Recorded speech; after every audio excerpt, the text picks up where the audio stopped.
Good morning, colleagues. Can you hear my voice? Can I see thumbs up?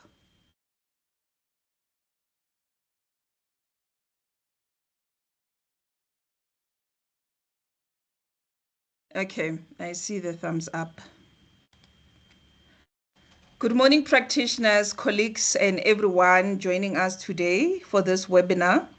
We are very delighted to host you for the Principalisation webinar. We're trying to prepare you for PDE 5 examination. And this is a very important step, colleagues, on your journey to becoming fully qualified principals in the real estate sector.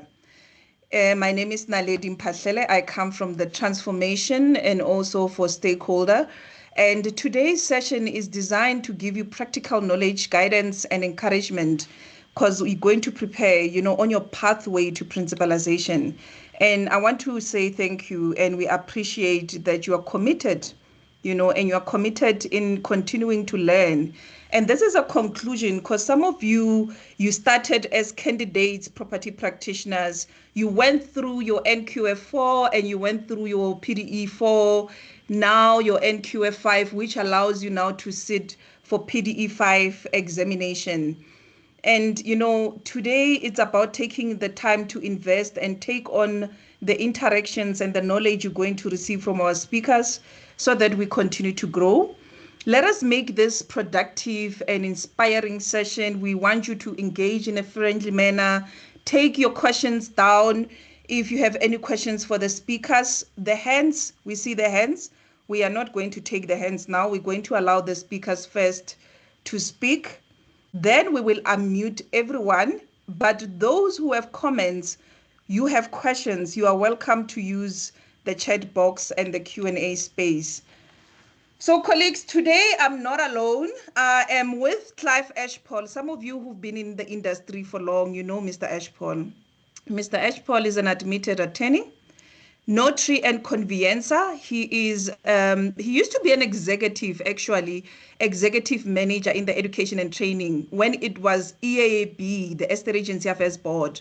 Then he left and he came back and now he is in the research unit. He's acting project manager in the property sector. And Mr. Ashpole is one of the people who was involved in introducing the NQF qualification for property practitioners. Then we used to call them estate agents, and also was part of the PDE examinations and also developing of CPD.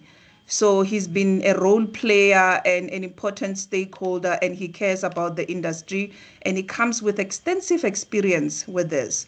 And he is joined by our main speaker today, who comes again from the education's department. Ms. Zandile Mahlangu is a seasoned education and public administration professional with experience in regulation, evaluation, and registration of qualifications and designation within the South African education landscape. She currently serves as the executive manager now in the education professionalization and CPD, what you call continuing professional development. Here at the PPRA, she recently joined us, and she holds a Bachelor of Arts from University of Pretoria and Bachelor of Admin Honors in Public Administration from University of South Africa. She's very, very passionate about transformation. And colleagues, maybe before I allow our first speaker, can we go through some housekeeping rules? Before we dive in, let's go over a few housekeeping matters to ensure that today it's smooth, and I think it's important because I can already see the hands. So I think housekeeping rules, 2 minutes. I'm going to mute you. Already you are muted. You will not be given a chance to speak so that we can allow background presentations so that we don't disturb the speakers with our noise and unmuting within the duration and the presentation. And let's use the chat box for questions, for comments during the presentations. And we're going to address some of the questions because I am not alone today. I'm with the transformation team who are going to assist us in answering the questions that we're going to see in the Q&A. And once they are done, we're going to allow you to communicate and engage with the speakers. Then I'll unmute everyone. But we're going to recognize the hands according to the numbers, colleagues. And if you experience any technical issues, please log out and log in again. The session is going to be recorded for the learning and just so that you can reference again and listen again. We're going to place it at our YouTube PPRA TV channel so you can access it there, and you can even share it with some of the colleagues who couldn't make it today. I am not going to waste any more time. Let me allow Mr. Ashpal, you can unmute yourself if you are ready to take us through your intro remarks. Yes, thank you very much, Naledi, and thank you for that nice introduction. I really do appreciate it, and I want to wish a big welcome to everybody in attendance today, and congratulate you actually on having achieved the milestone of really getting to the PDE5 standard and writing the PDE5 examination. As you'll see in my little presentation, this is really a great event, so congratulations to you all. What I've been asked to do is to merely give a short overview of the ideas underlying the introduction by the PPRA of the Principalisation program, and why it was felt necessary to establish a Principalisation program to assist non-principal property practitioners to become principals. One of the major underlying ideas was the imperative of transformation. The PPRA, you can actually understand why, came to the conclusion that transformation in the property sector was long overdue. They felt that not only was transformation necessary, but it would foster economic justice to all citizens of the Republic of South Africa and would enable inclusive growth within the property practitioner sector itself. Now, the reasons that they advanced for arriving at this decision was, one, they needed to redress historical inequalities. I think we're all aware that the property sector remains one of the least transformed areas of the South African economy. If you have a look at the statistics, you will see that it's very heavily skewed in favor of one section of the population, and there is a great underrepresentation by others. So property ownership is important. Property administration and the utilization of property as a tool of wealth really needs to be extended to the whole population. There needs to be leadership and access to capital, and we need to have a property practitioner sector that reflects the demographics of a democratic South Africa. We're on the way there, but it's still a work in progress. We also need to unlock economic participation. I think you'll all agree with me from your knowledge as property practitioners that property is a major asset class and is a gateway to wealth creation and, more importantly, preservation. Property can be preserved and can be used as a legacy to the next generation and to the next generation and to the next generation. So in that respect, it is so important. But as long as the property sector does remain untransformed, the problem is that a large segment of the South African population is still excluded from this important avenue of wealth generation. And it's important to note that by creating an inclusive property practitioner sector, we are going to be benefiting all South Africans. We are going to strengthen the entire property value chain. And this will include property practitioners themselves, developers, financiers, administrators, and in fact, the users of property practitioner services who will also benefit. It's important also to build trust and relevance in the sector. A property sector reflecting South African demographics effectively serves to advance the interests, as I've said, of all South African communities and creates and strengthens trust and relevance in the sector.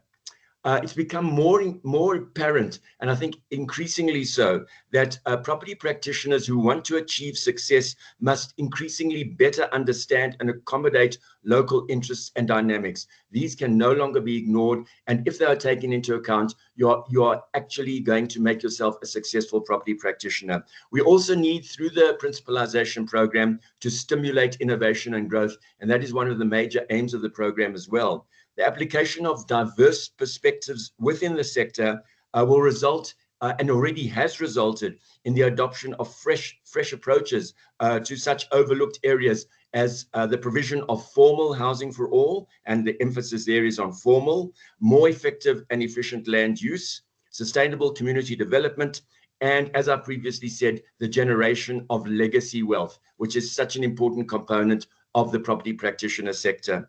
Successful transformation encourages and stimulates the sustainable development of new markets throughout the property environment in general, and it also stimulates rapid growth in the sector. So that leads me to the actual purpose of the event this morning, and that is the professional designation examination. You are all aware, and Naledi has emphasized correctly so, that the PDE5 is the pinnacle at the top of the framework of structured career progression as a professional real estate property practitioner.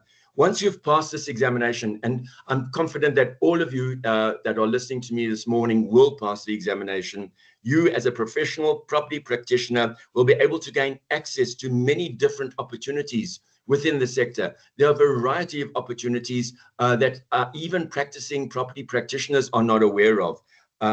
It's sometimes very important to understand what opportunities are available and to gain niche experience in an area of choice. In other words, if you can identify an area in the property practitioner environment that you really enjoy and that you're good at and that you like, that might be a niche that you can concentrate on.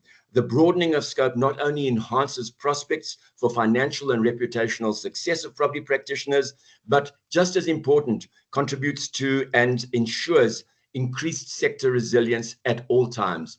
Now, having said that, I think I've given you a short overview. I'm now going to hand over to the Executive Manager Education, who will continue, who is actually the main speaker this morning, and will take you through the requirements of the PDE5. Thank you so much.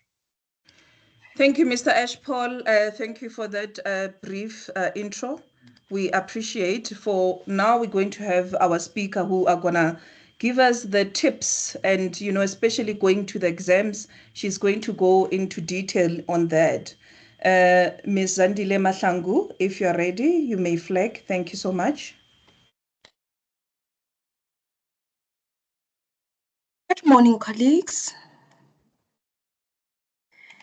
Naledi, am I audible? Can you see the presentation? Yes, ma'am, we can see your presentation. I see thumbs up from other colleagues. They can see, they can hear. All right, lovely. Thank you so much for that, colleagues. I could not see anything as I am sharing. Welcome once again, colleagues. And I must say, I wish you all the best in your professionalization journey. So, colleagues, for the fact that you are attending today, I want to assume that you have done your NQF level 4 and you have written your PDE4. So this journey that you are on, this road that you are embarking on, it's not that new to you. It's something that you have fairly done. But I'm thinking that, the PDE4 was probably less stressful or it was more stressful considering that it was your first exam. I'm not sure which is which, but I would think the PDE5, it's the big one. So it being the big one, colleagues, when we do a qualification, right, at the end of a qualification, when we are being assessed, that is then called a summative assessment, right? So a summative assessment, colleagues, it refers to the evaluation, or rather the assessment that occurs at the end of, the qualification or the learning, right? So now the exam that you will be writing with the PDE, the PDE5, that is your summative assessment in this case, right? So what now a summative assessment must include or entail is a comprehensive evaluation. Basically, we're trying to assess that everything that you have learned throughout as you go along, on basically as you go along each step of your learning and the development, all of the learning that you have been embarking on, you are able to, be tested on it. You are able to show the competence and really just demonstrate to us the learning that has taken place. And also, it is of a cumulative nature, as already mentioned. It means it is comprehensive, right?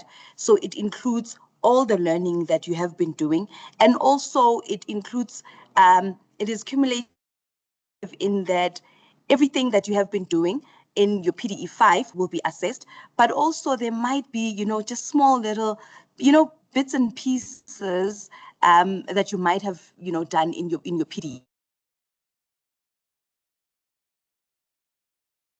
Cumulative, okay? Now, the main purpose of it, colleagues, it is, to test your competency and to make sure that by the time you get your certificate, your MPRE certificate designation, that you are proper to practice in the space, okay?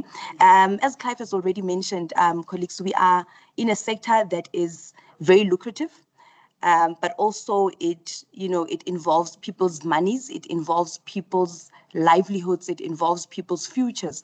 And so it is important that, the quality, the caliber of professionals that are out there that are practicing are really people who have been tried and tested, are people who understand and have learned and have taken the time to go through all the material, all the learning that that one needs to go through in order to become that professional. Okay, and so basically at the end of the learning with the PDE exam, what we're trying to test is whether the candidate has the necessary skills, the knowledge and the competencies, right, in order for you to then be designated with the master practitioner in real estate. Now you'll notice, colleagues, that I use accredited and designated interchangeably. And the main reason for that is for people who are familiar with the NQF, you would know that accreditation generally refers to something else, but also considering that we are operating in a regulated space, so the word accredited for us is not that foreign, and it's not necessarily wrong for us to use it, but in the education space it refers to another process, and so hence I then just prefer using designated. And so in terms of, the final summative assessment, it provides the PPRA with essential information, regarding the candidate's overall performance. Now, I want to emphasize on this one, colleagues.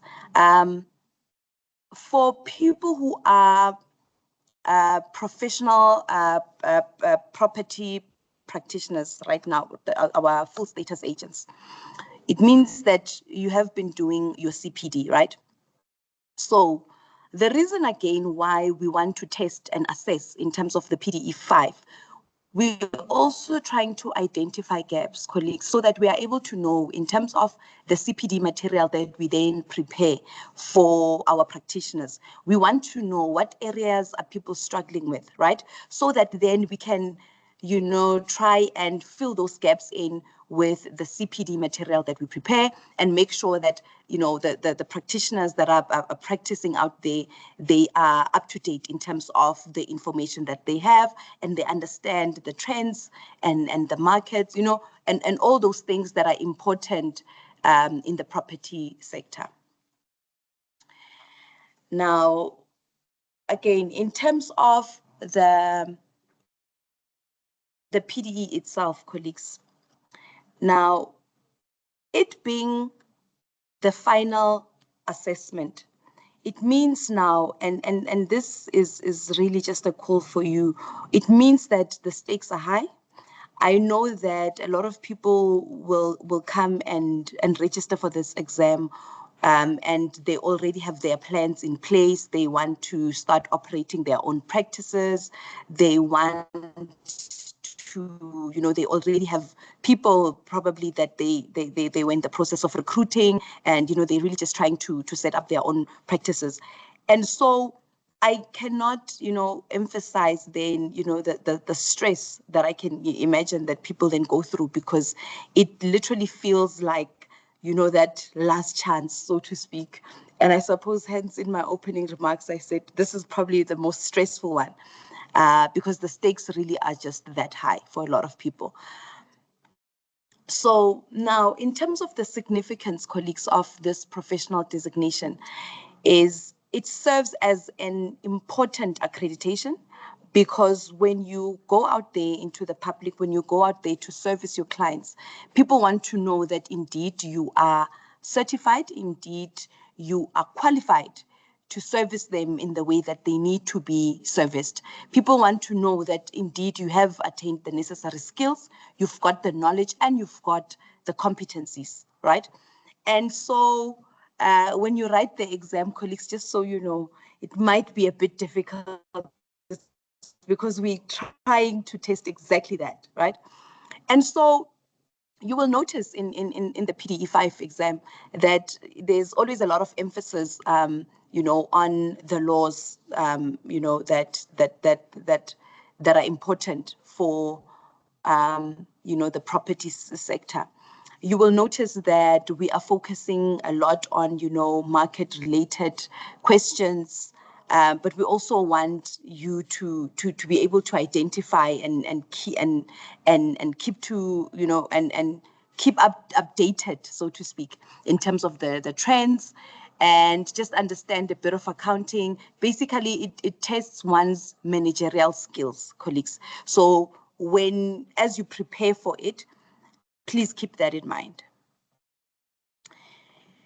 Now, generally, the exam, it will have a broad range of topics, right?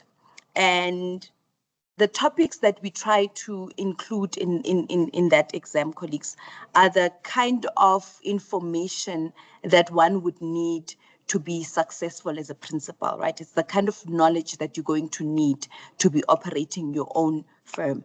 So please, as you go through your study guide, as you go through your material, whatever material you are using, and really just observing general trends out there in the property space, please take that into consideration.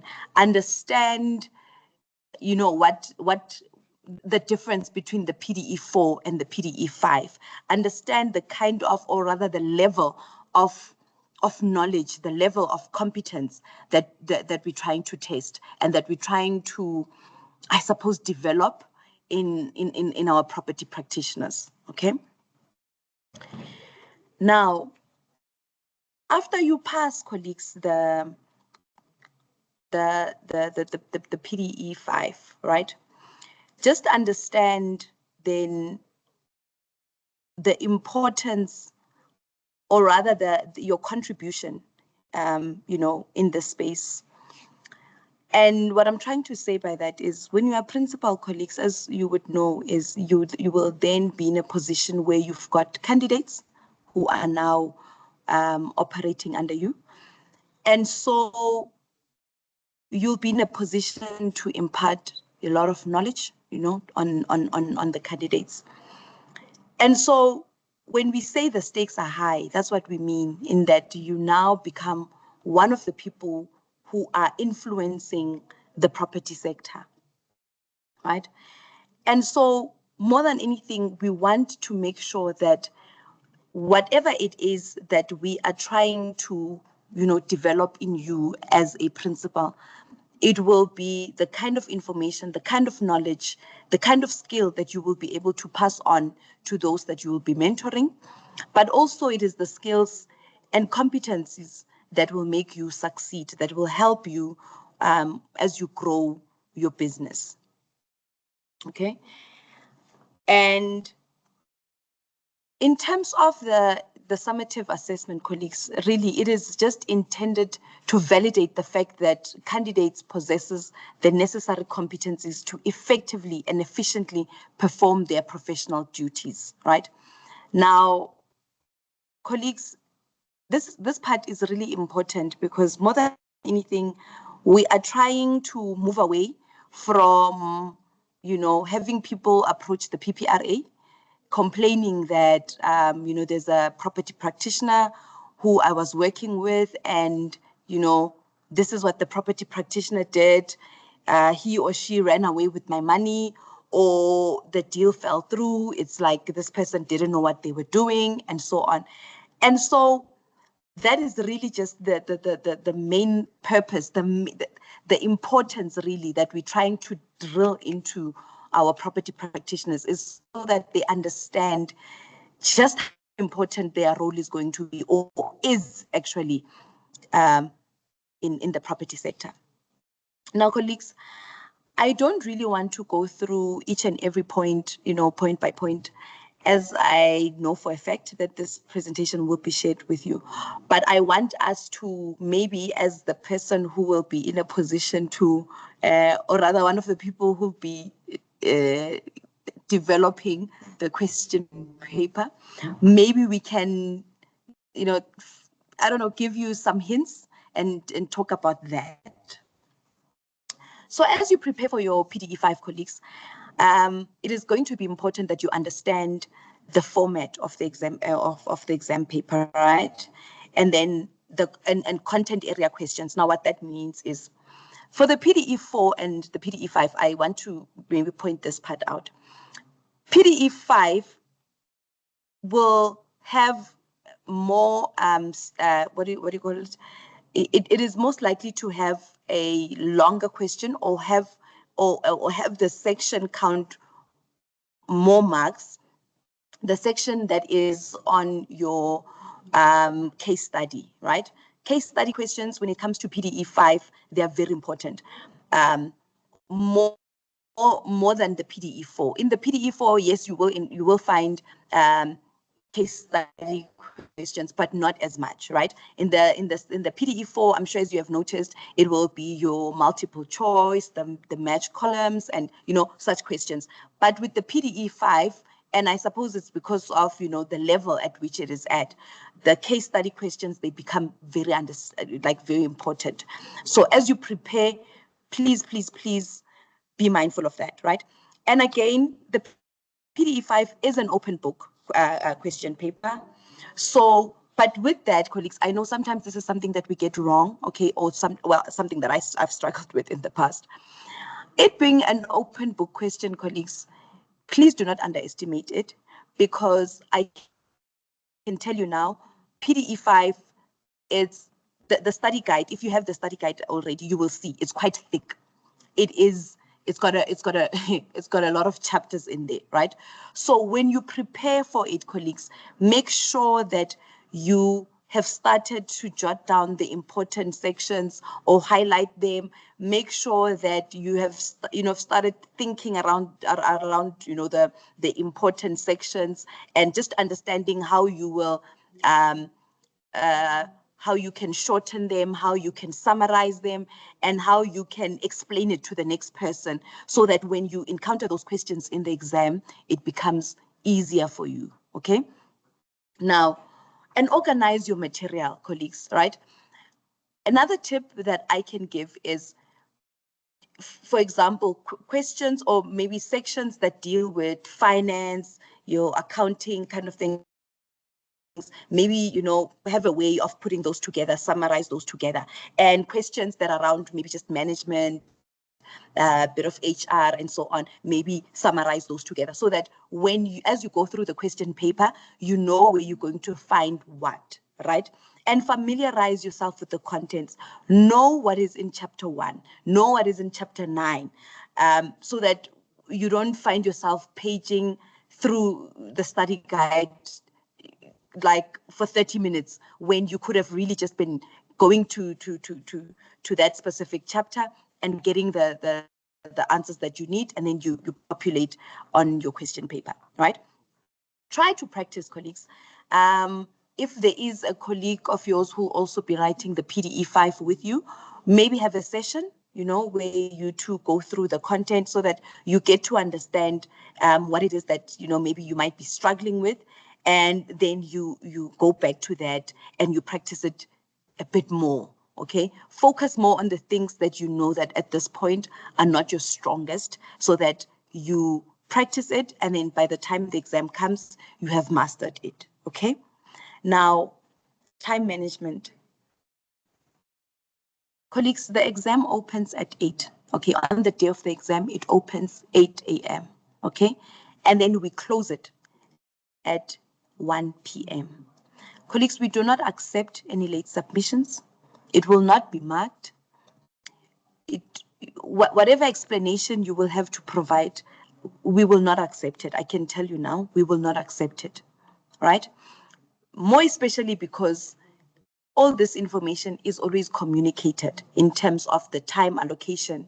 So as you go through the question paper, manage your time, like understand the sections or the parts that counts the most marks. Maybe try and focus on that so that, you know, if you've got less time remaining, you know, you've got maybe a few true or false or what, fill in the missing word type of questions. And those are generally easier to go through than your case study, because case studies are about application, case studies about being analytical. So please, please, please manage your time correctly, colleagues, okay?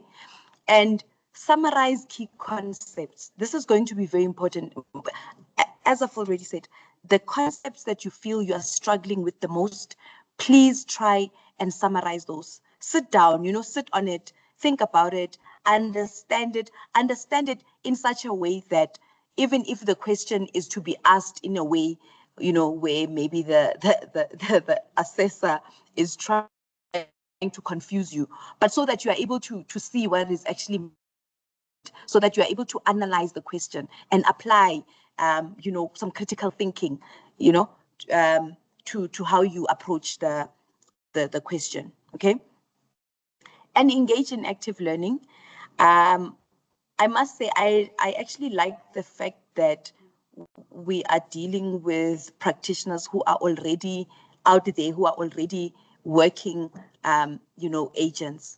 And so a lot of the concepts, a lot of the information that you will see are probably not going to be new to you, right?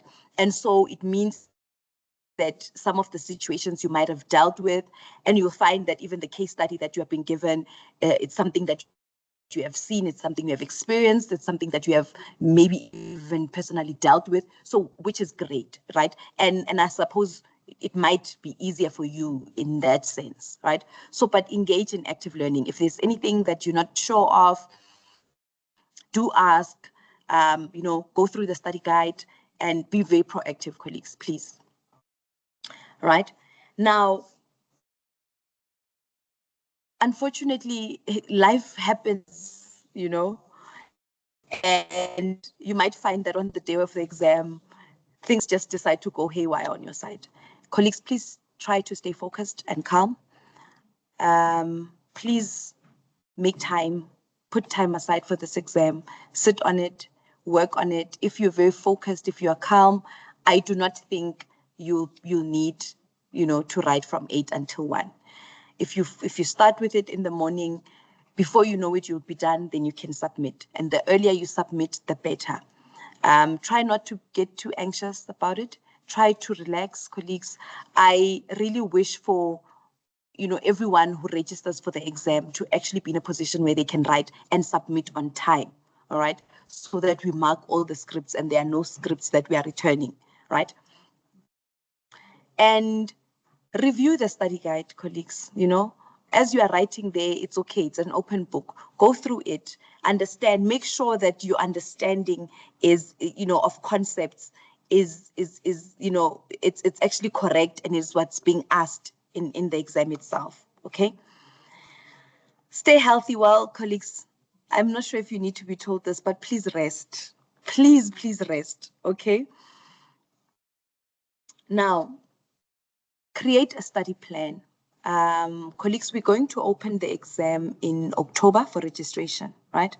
So then it's going to be open up until end of October, right? Then even after that, you're going to have a few days before the actual exam date. I will give you the exam date before we close the session. So meaning that you still have a good month and a half or so, colleagues, to actually prepare yourself. So have a study plan, you know, maybe do a chapter each week or so, and so that by the time we get to the actual exam, you are certain that you have gone through everything. Can we not underestimate the fact that this is an open book? Okay. And so, again, I want to go back to this. Colleagues, focus on key regulations, okay, and the code of conduct. This is very important. The code of conduct, colleagues. I cannot overemphasize its importance. The code of conduct. That is the one section that I can tell you now. It is very important. And what makes it important, colleagues, is as the PPRA, we are trying to protect the interest of the public.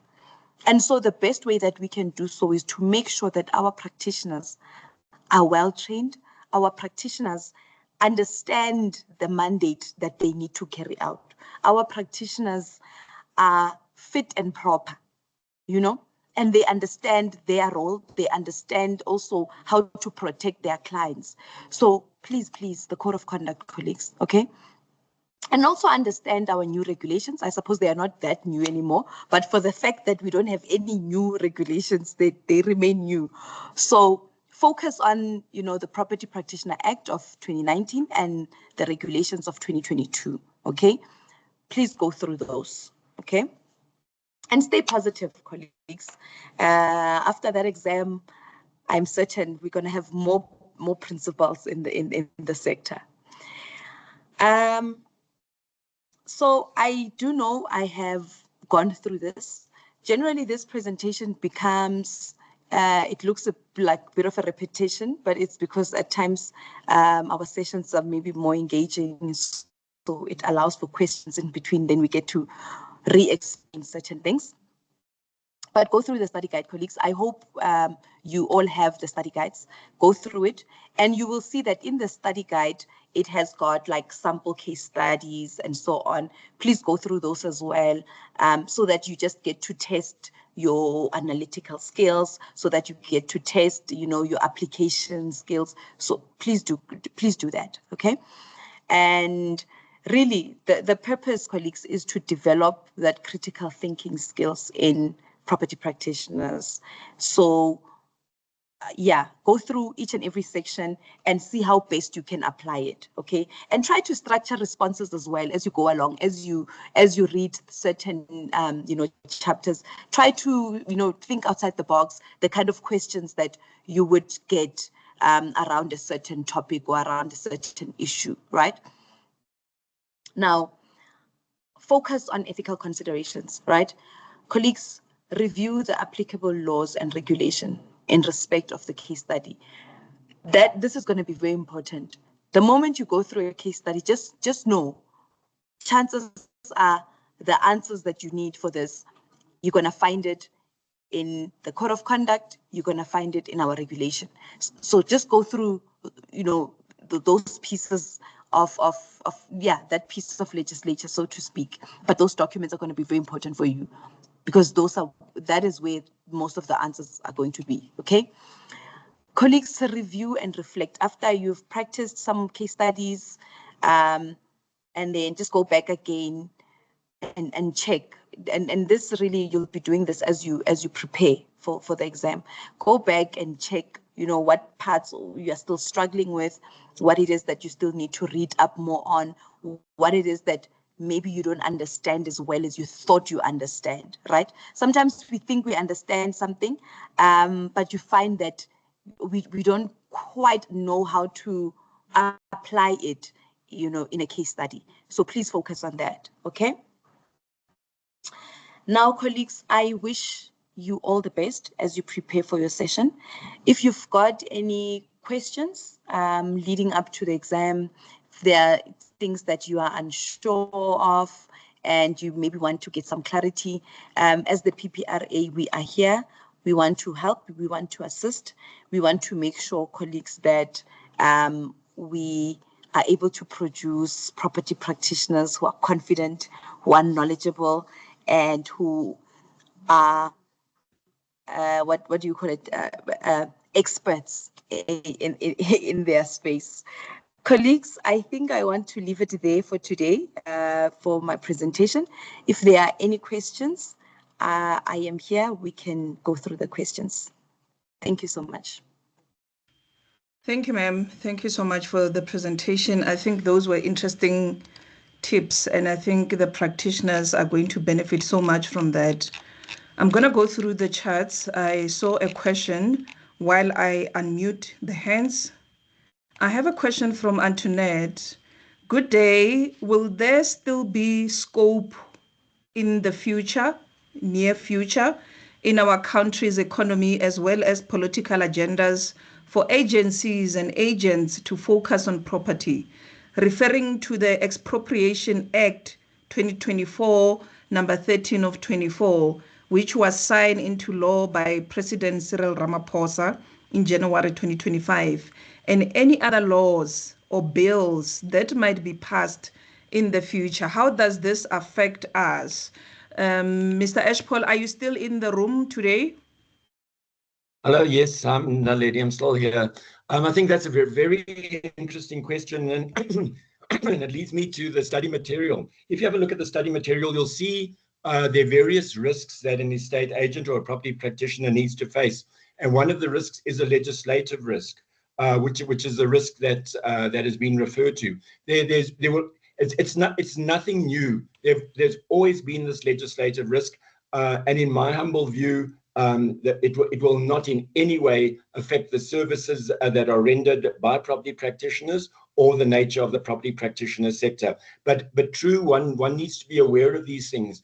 As a principal property practitioner, moreover, you need to be aware of all current developments and trends in the property practitioner sector so that you can tailor your knowledge and you can tailor your activity to overcome the risks that are inherent in the property practitioner sector and in the South African economy as a whole. So thank you for a really excellent question, but I hasten to reassure you that I do not believe it's going in any way to affect the property practitioner sector or the environment or property practitioners themselves. Thank you so much for that. I have a question, Ms. Zandile Mahlangu from ANEMI. When will the PDE move over to the curriculum content of the occupational certificate? Thank you so much for that question, Naledi. So, colleagues, let me. I want to explain my answer in such a way that we will all be on the same page. As most of you will know, colleagues, for example, the national, the occupational qualification, right, the NQF level 5-1. In the beginning of this year, we didn't have many providers for it, right? But now I do see we now have more providers for it, right? And so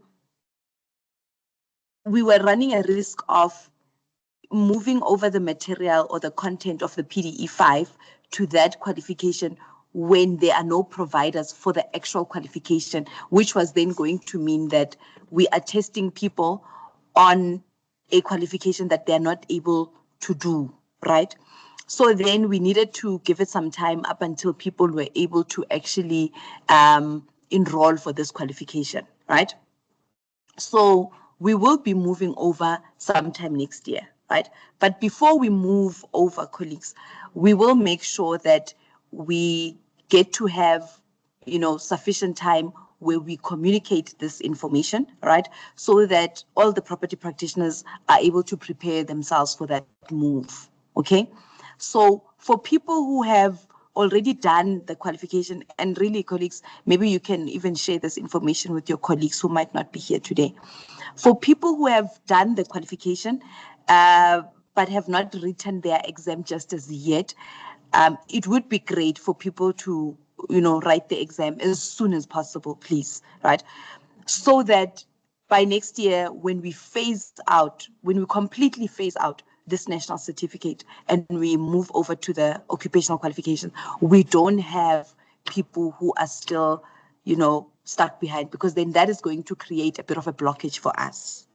Okay, so please write the exam as soon as possible, right? But we will communicate it in a communique beforehand. So we're not going to wake up one day and then just phase everything out and put it at a stop. Rest assured of that. Thanks. Thank you, ma'am. I have a comment. I think it's a great comment from Ashley. There will always be a space and a need for property practitioners in the real estate industry. Even with the influence of AI, there remains a need and a role for property practitioners because we can see that AI, fourth industrial revolution and technology is taking over. And I think also on your side as practitioners, you can utilize this format of technology in leveraging and making your business easier. Social media is taking over. So in terms of your marketing and how you use technology to interact and take meetings with clients. So you need to be innovative now. If a client cannot come physically, you need to be able to take the meeting via your platforms that we have already in your Zooms and your Teams and so on. So Ashley, great point there. Let's go to the hands. Richard, you're number one. Please unmute and let's engage.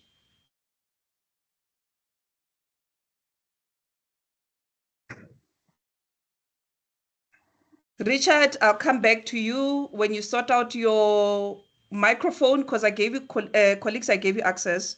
You will be able to unmute yourself, ask a question, and so that our speakers can give you the answers that you need that are going to be beneficial to the PDE5 exam taking place in November, which Ms. Zandile Mahlangu will confirm the dates shortly. Melvin, unmute.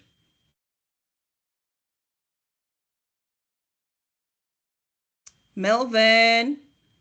Okay. Let's sort out our technologies, guys. You know the exam is an open exam and you need to take it using internet. So let's sort it out now so that you're not disadvantaged come the time of exam. Number one. Number two, I'll come back to you. Three, Debbie. Debbie, please unmute yourself. Let's hear your question.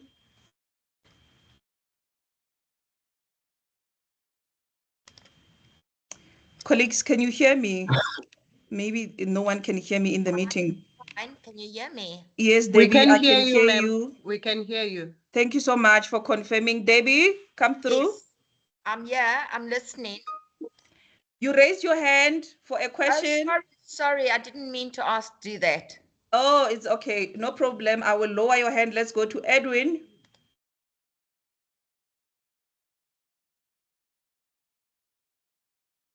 Hello. Yes, Edwin. Hello. Yes. Can you hear me? Yes. Okay. I wanted to ask, does this give us chance to write PDE5 examination, even if we do not have a NQF5? Because we just passed PDE4. I think it was July exam. I don't remember when it was, but we did pass PDE4. So now being invited on this preparation, now I became interested to enroll. Now my question is that, does this gives us a chance to be part of PDE5, even though we do not have NQF5? And then number two, are we allowed to invite more candidates or more practitioners who are in position of PDE4 to register on October to write PDE5? Great question. Ms. Mahlangu? Thank you, ma'am. Okay, Edwin, maybe I can take us through, the steps we need to, in terms of professionalizing, right? In terms of qualifying. So if you have done the NQF level 4 and you have written your PDE 4, then you are now a professional property practitioner, right? So should you want to become a principal, colleagues, you will have to do the NQF level 5. Now, for people who have, for example, a bachelor's degree, an NQF level 7 qualification, even if it's not a real estate qualification, what you can then do is you can apply to exemptions, okay? Exemptions at the PPRA, that's the email address. I can put it in the chat. You will then submit your application to be exempted from the NQF level 5 qualification, right? So there's a whole process in terms of that. You'll submit all your documents as well as your proof of payment, showing that you are applying for the exemption. Once we have been exempted from doing the NQF level 5, then you will write the PDE 5, right? But if you don't have a bachelor's degree, then you do not qualify for the exemption. Then, colleagues, it means you will have to do the NQF level 5 qualification. I don't know if that is All clear. right. It's clear, Ngiyathokoza. Okay. Yes. So, And I think, oh, sorry. Naledi, Yes. before I move, I want to give us the dates for the exam. So, colleagues, registration for the PDE exam is going to open on the 1st of October. It will close on the 31st of October, right? And the exam date is 13 November 2025. Okay, so if you miss the November exam, don't stress just as yet. There is another exam in February next year. So if you miss this one. Thank you, Naledi. Thank you for that information. So, Melvin, you will see that in the webinar homepage registration link, in the questions we did ask, do you have NQF5? Because it's important that you do your NQF5. So the reason why we invited everyone who passed the PDE 4, they have NQF4, is because of there's aspirations and of wanting to be a principal. So I think these tips are not wasted information because most people who are in the meeting, they're going to sit for PDE 5. So I think it's good for you, even yourself, Melvin. You can wake up tomorrow and be like, have a big vision and say, you know what, I'm venturing on my own. I'm going to do NQF 5 and I am going to do the PDE 5. So this webinar, it's going to be important. So you can always go back to it and reflect on it. Let me take another hand from Edwin.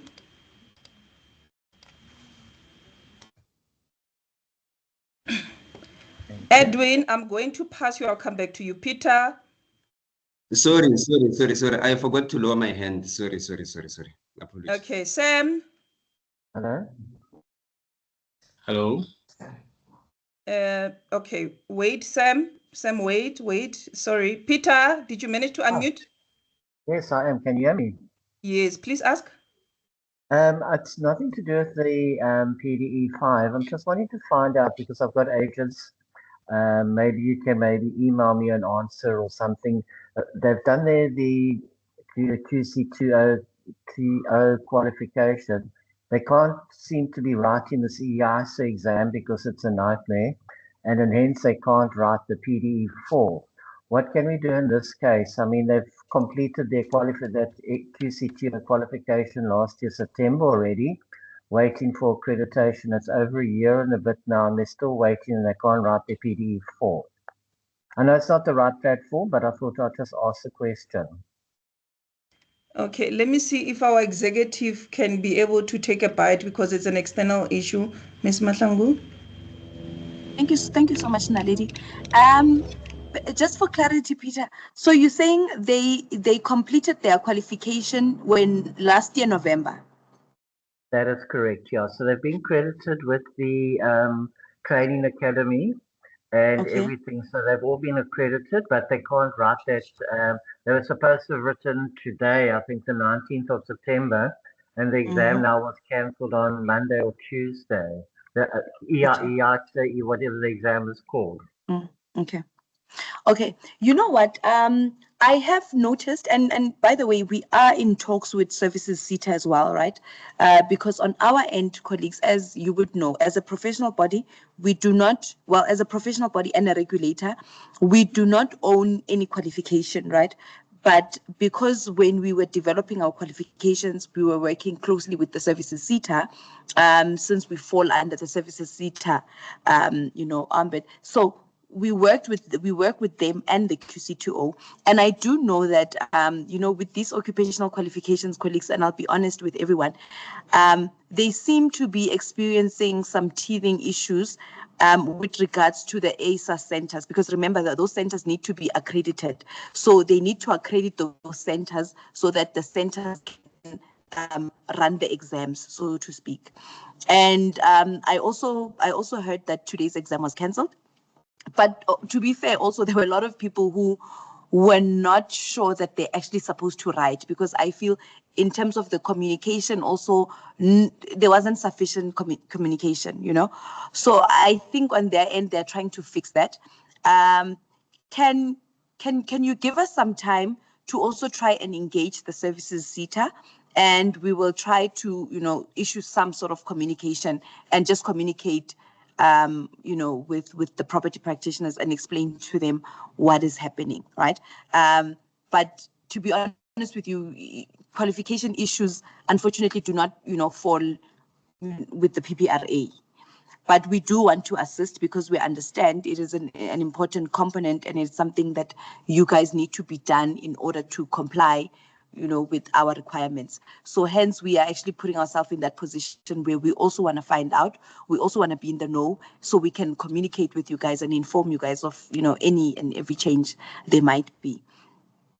So thank you very much. I appreciate Thank that. you. Yeah, you know, the thing is, you know, it's nobody's understanding. The EIC exam was dumped on everybody. They don't know about it, you know, and it's just a nightmare. But thank you for your comments and your explanation. But then I look Yes. forward to hearing from you. Thank you, Peter. I have another question here, Ms. Matlangu from Samara. If I was a principal before, can I write my PDE 5 if I didn't do the PDE yet? Where do I, and the second question is, where do I obtain my study guide, my study material? All right, I am going to start with the one for study guides. So in terms of study guides, colleagues, you pay at the PPRA for a study guide, and then the finance department will then, the finance department is the department that handles study guides. So it will be up to you whether you want your study guide to be couriered to you, then which means you organize for a courier. And if you, Naledi, there's someone, please try and mute. I don't know who this person is. Saturday. So I think he can come meet with you in the morning. You just let me know whatever that is, okay? So, and then, so you pay at the PPRA, and then you can come and collect. If you're in Gauteng or you've got someone who can come and collect for you, then you come and collect. If you can't collect, then you need to organize for a courier to come and collect the study guide. So you get it from the PPRA colleagues, right? That's the first thing. Now, the other question, so sorry, Naledi, what was the question? Hi, they were asking that they've been a principal before in the industry. Oh, okay. Okay. All right. Now I remember it. So sorry. So, okay, I would want to find out more, like, so you were a principal and then you stopped practicing, or are you part of the cohort that was disqualified, so to speak, in 2021 or 2023? Colleagues, I'm new to the PPRA, but I do know that there are some principals who were disqualified due to education requirements, and then but people were given some time to comply. So, ma'am, perhaps you can take my email address so that I look into your issue and I'm able to advise you accordingly. Okay. Okay, Samara, please drop your email address. I'll send the question to our executive in education. Let me go back to the hand. Sam. Thank you. Thank you very much. Congratulations to colleagues that have made it this far and are preparing for the exams as well. And thank you for the wonderful presentations and then the clarifications so far. I have two very important questions, more of a concern. I'm happy to receive clarity on them, even after this call. But I want to find out. I recently wrote the PDE 5, of course. Still waiting for the exam, the results. But and I wrote the PDE 4 as well. I want to find out in our industry, in the property practitioners industry, you realize that apart from the economic component, which has to do with you selling and making sales, and then also trying to get some revenue, the whole knowledge base, should I say, rationale is on the legal side. For some of us who have not really, who doesn't have the legal background, we tend to struggle whenever professional designations or you're being given the opportunity to write exams to move forward. I just want to find out, is there some kind of exemption, and why is it the case that the legal aspect is so dominant? I know the legal aspect is very important, but when you look at if you belong to a firm, if you belong to an estate agency, I believe that there is this kind of connection with service providers that provide attorney services, and then also legal extensive services. But when you come to the case studies that we receive, we write on to be able to move further and then attain the highest designation point for the PPRA industry, it looks like, or the real estate industry, it looks like we tend to have a lot of its component being the legal aspect. So that is my first question. The second question is, what is the interval between because if you write your PDE4 and then you quickly qualify to write the PDE5 based on the exemption or the qualification that you have, how do you still have to wait? Because I know that it takes time.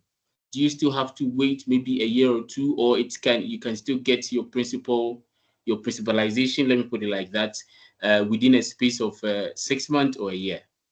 Thank you. Okay, we'll come back to that. Let me allow Mr. Ashpaul, can you take the one regarding why there's so much legality in the questions that you would find, especially?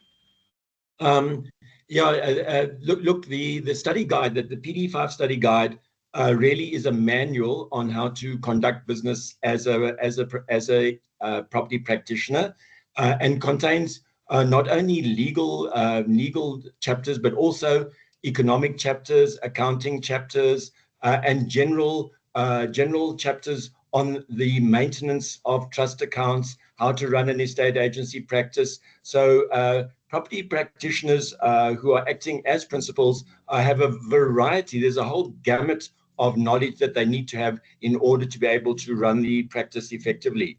Now, as it was pointed out in the presentation by Zandile, the exam is set in order to enable the candidate to show proficiency in all these areas, but they also take account of the fact that it is an open book exam and is not really always only confined to the prescribed study material. As an open book exam, you can actually research any material you want, and you can use that material in your answers, provided, of course, that you are able to substantiate your answer.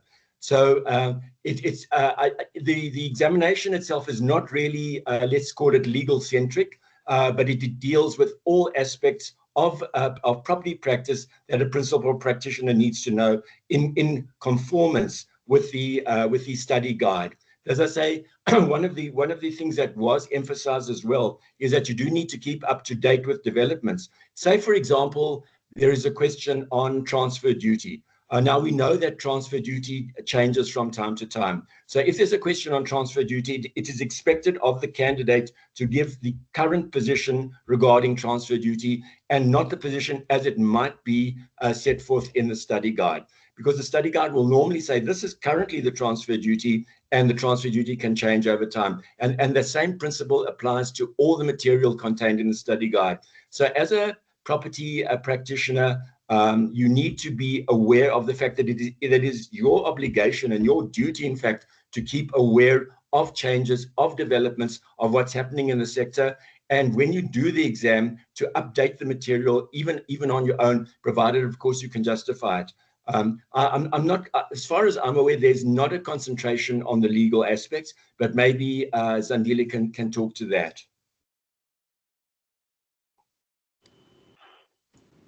Thank you so there much. Was a second question. Thank you. Yes, ma'am. Go through. Thank you so much for that. It's not that we are trying to be, legally centric, as Kaif has already pointed out. But colleagues, we cannot ignore the fact that we are operating in a regulated environment. And so we really, as already mentioned earlier on, we cannot afford to take chances with people's livelihood, you know. And so we want to make sure that as a property practitioner, at no point should you be found wanting, and then, you know, your only comeback or your only excuse is, I didn't know. It is important that you understand the law, the rules, the regulations that govern the space that you are operating in.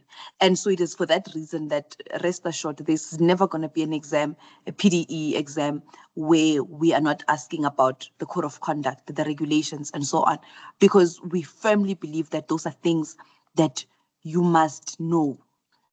You know, it is your Bible as a property practitioner. Those are your Bible. Those are your, I don't know, yeah, your roadmap. And so you have to, unfortunately, you're gonna have to, you know, make sure that you understand it, you apply it, and you're able to, you know, operate within the rules of, you know, the sector that you are operating in. Thank you so much.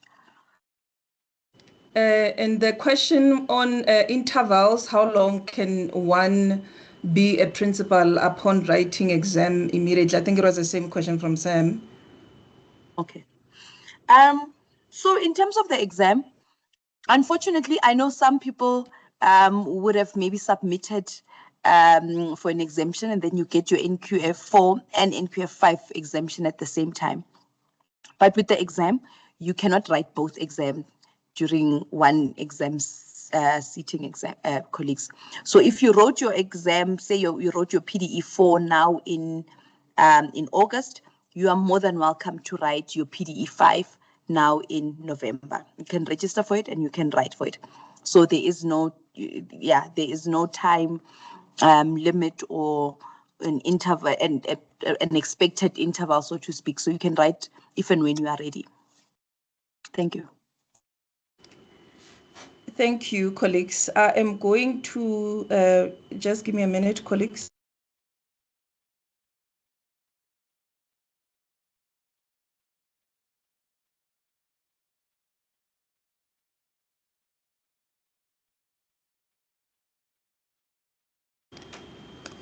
Okay, I can scroll now. I had my chats were stuck. Sam, your questions, we answered them. I'm going to allow our speakers, Mr. Ashpol and Ms. Mahlangu, to take some water. I want to take a question here on the chat. Let me address it so they take a break. They will come back and continue with the questions. So Antoinette on the chat says, can examples be given to us, or can you direct us where we can get more information regarding the opportunities that there could be? I think there could be with the property industry when you have passed your PDE5. So Annette, obviously you're asking about what are opportunities for us once we become principals, you know, and I think why is principalization important? Because we know that once you get your NQF5, then you do your exams, you know, you are able now to run your own business. Obviously, you can open your own firm. And with opening your own firm, you can now lead candidates, you can guide them, and you can take on people. So you also play a role in terms of the economy by creating jobs, because you will be now looking at the people who we call youth from 18 to 35, that you will need to come into your business and you mentor them so that you can empower them. You know, and also it gives you an opportunity for you now to understand management skills and be able to supervise and to think strategically on what you can do to grow your business. So obviously, besides PPRA, you must still continue in attending workshops offered freely by PPRA when we go for stakeholder engagements in all provinces and webinars, and interact and go to those workshops and form networking sessions, exchange business cards, and form businesses with other people and see how you can collaborate with them. Obviously, the opportunities that we have within the PPRA, we have them under transformation unit. We know now that we have a new legislation, and PPRA, I think we're going on 4 years. It's 3-year-old, so we're going to be turning 4 years soon. So it's still a young entity. And if you look at our act under chapter 4, we are required to transform at all costs. And when we're saying we want to transform, we realize that there's different kinds of categories within the property space. You have your candidate property practitioner, you have your principals and non-principals who we want to principalize. So the non-principals, it's those we used to call full status agents back when we were EAB. So the non-principals, and we also recognize then there's the principals who now can open businesses. So under transformation, we have programs and opportunities for principals where we call them SMMEs. It's your small, medium, micro enterprise businesses, where you will even see it when you go through the act. We are required to receive a grant from our Fidelity Fund and assist the principals in starting their businesses.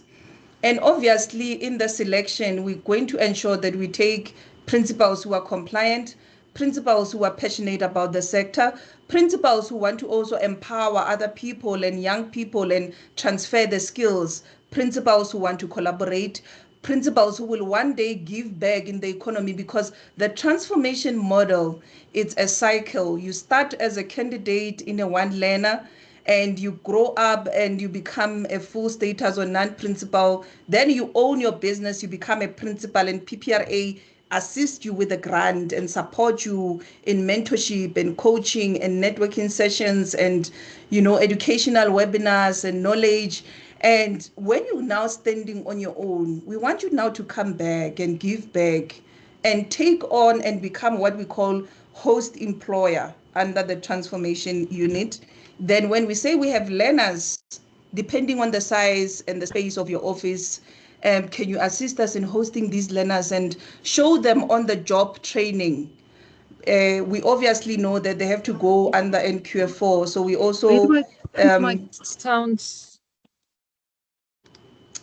okay, someone is speaking. I'm going to unmute them.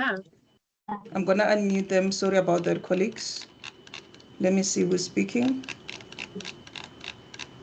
Okay, it's Marga. I'm going to disable her mic. Apologies about that, colleagues. So yes, so now we want to just, obviously support the principals in that grant. It's a 12-month grant that they receive under transformation as principals. The advert, we're going to advertise again in Q3, where we are looking now for principals who are willing to grow in the sector, but you must have worked for 12 months before. So if you're going to write your exam now, obviously you must wait and apply in the next one, because we do it every year. And, because we understand that being a principal, it's difficult because it's a commission-based industry.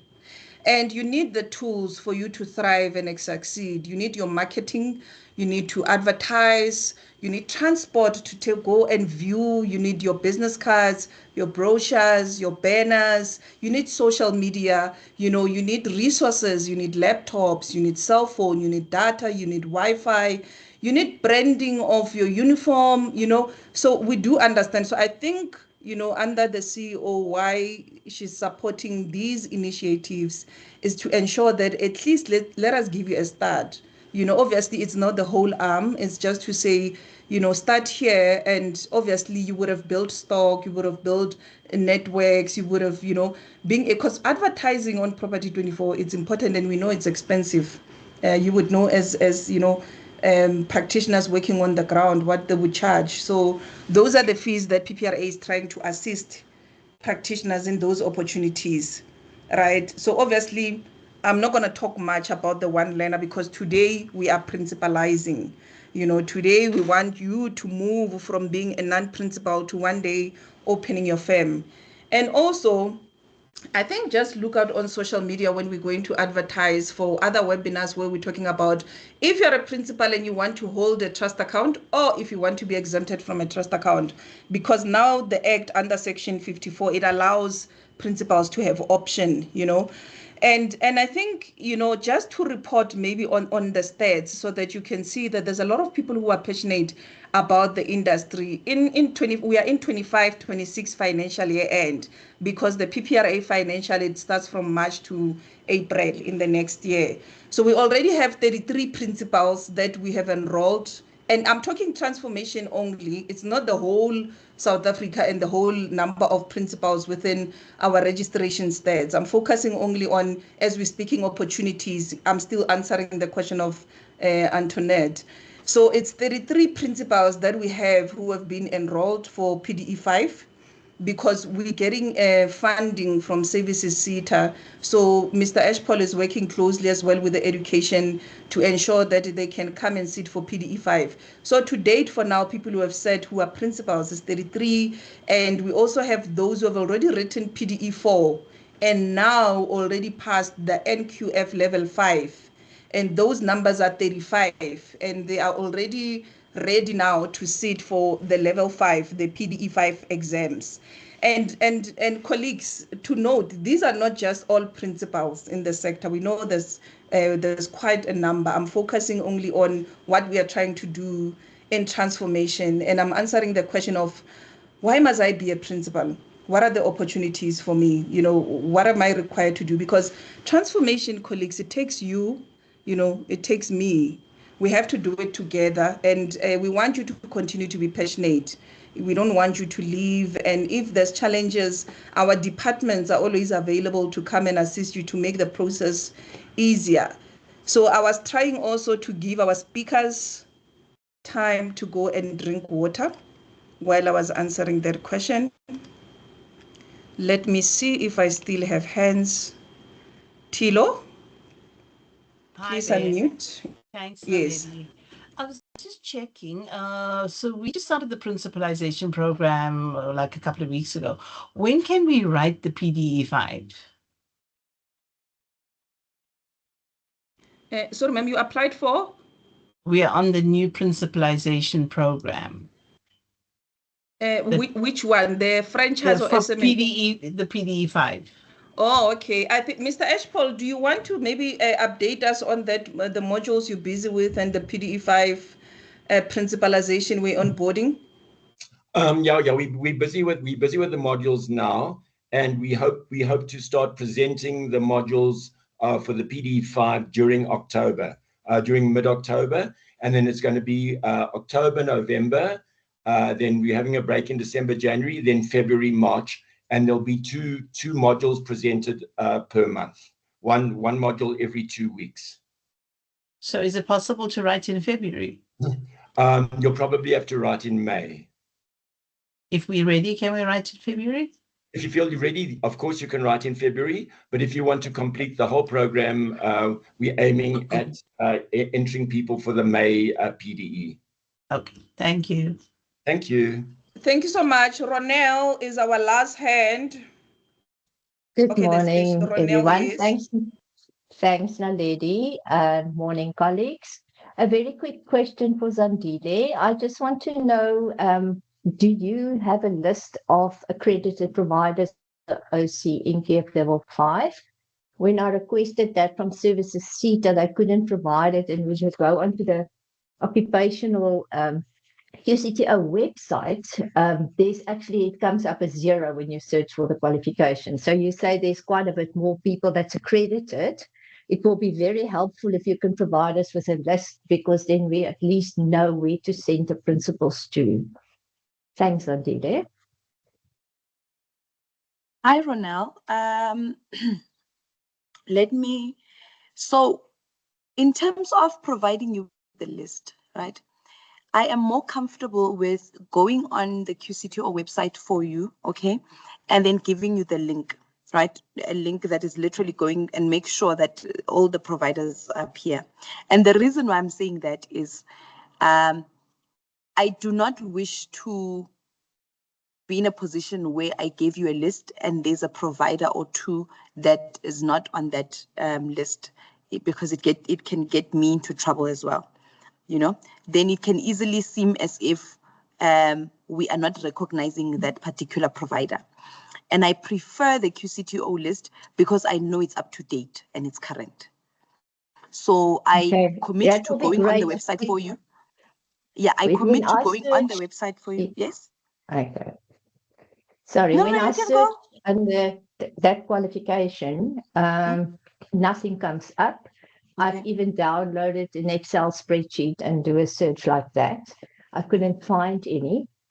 I know of one or two people myself, but I was hoping that at least, the PPRA will have a list of providers that's offering it. If it's not a complete list, it's not a problem, but at least, some of the people, I think it just opens up the scope for them then to select a suitable STP.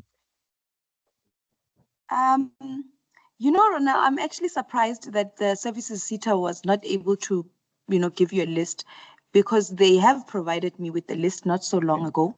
But I'm not going to give you that list. I'm going to go on the website and I'm going to give you the link as promised.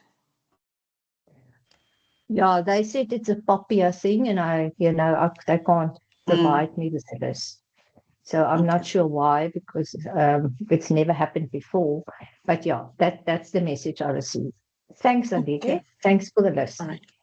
Thank you. And then also maybe those asking principalization, how do you join? Please, they always advertise on our social media. It's important, colleagues. I'll share the handles at the end of the webinar. Follow us, especially on Facebook and LinkedIn. Adverts coming from transformation units, we place them on our website and social media.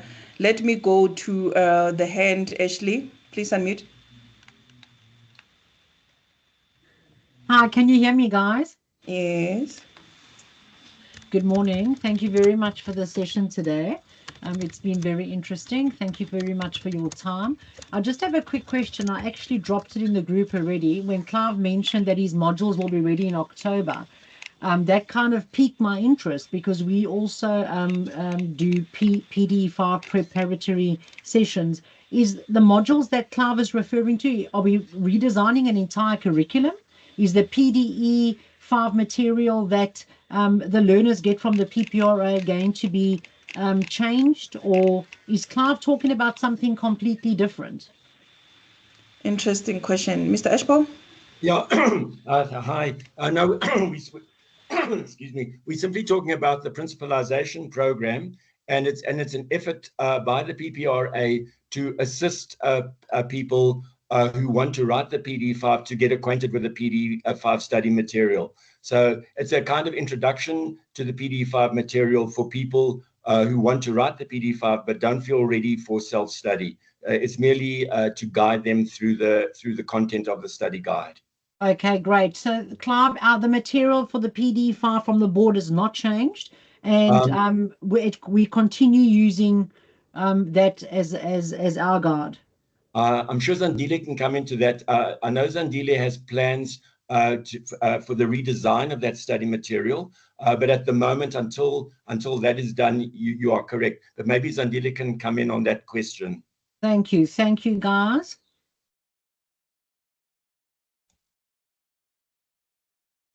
Thank you so much. So right now, as things stand, the exam preparations that are being done, I believe by even other service providers, it is for the old qualification, the legacy qualifications. Let me not call them old. It's the legacy qualifications, colleagues. It is for the legacy qualifications that are that are currently being phased out by the QCTO, right? And I've already mentioned that the reason why we had not started, designing our PDE according to the occupational qualifications was because in terms of providers, we did not have enough providers. At some point, there were no providers for the NQF5, but I do know now there are providers. And so once we phase that in, we will communicate and make everyone aware of that. Thank you. There's a question here, Ms. Mahlangu from Akua. Hi, when do we get our PDE4 exam results? Okay, thank you so much. So according to our examination policy, the policy allows us 6 to 8 weeks after the exam to release the results, right? But I can confirm that we will be receiving the exam papers from our marker in the next day or so, and we are hoping to release them latest end of next week. Okay, so we are still within our the period that our policy grants us. So, but generally, when you write an exam, colleagues, just know that you will get your results. Start counting from 6 weeks. So between that 6 and 8 weeks, that 2 weeks, in that 2 weeks, that is when you're supposed to get your results. But you will not be getting it before the 6 weeks. Okay, I have Haneli who is asking a question, and I think our executive had already answered it, but it could be that maybe you joined after. Where do we order the study guide for PDE 5, ma'am? You order the study guide with the PPRA in the finance department. I do have the form now. I want to paste it now in the chat so that everyone can be able to access the form and order the study guides. Thank you so much for that. Let me go back to the hands. Ronel, I see you back again. Is there a follow-up question? Thank you. Yes, please. Thank you. I just want to know, is it still extend the legacy NQ5 qualification? Because we did request that last year already, and then instead of extending 5, they extend. And I was hoping that the PPRA is still driving that process, because I know there might not be ASA exam yet, even for the new qualification, and then you're stuck in a do loop again. So it will really be helpful if we can still drive that process. I just want to know if that's still on the radar. Thanks so much. Okay, Ronel, in terms of the NQF level, the legacy NQF level 5 qualification, right? So what happened is after the ministerial determination that legacy qualifications now need to be phased out, so then the QCTO allowed for providers and for providers basically to and developers to realign their qualifications, right, and then extend, right. And so the QCTO then Services CETA submitted the qualifications to QCTO. But unfortunately, it seems that there was a bit of a mishap there in that the NQF level 4 was then not extended, but the NQF 5 was, the NQF 4 was extended, but not the 5, right? And so now when they needed to get back and have that conversation again, it seems they're not able to reach a common ground. And I don't foresee that happening as far as, the information that I have been given. It seems that will not be happening. But because also we are trying to just phase it out and make sure that in terms of the practitioners who had done the NQF5 are able to write this PDE5 and, so that we phase them out and start with the new qualification. Basically, as the PPRA, that is what we are trying to do right now. And then in terms of, the registering or deregistering of the qualification and whatnot, we can only provide you the feedback that we get from Services CETA, as we are not directly involved in qualification, registration, and so on, because we don't own any qualification. Yeah, no, I fully understand that. No, thank you. I just thought that's still a very much imperative and a drive from, from your side as well. But if you say there's enough OC NQ5 providers now at the moment accredited, then I'm sure that's resolved the problem. Thanks so much. Thank you so much, colleagues. NQFs, it's external service providers, PDE exams, PPRA.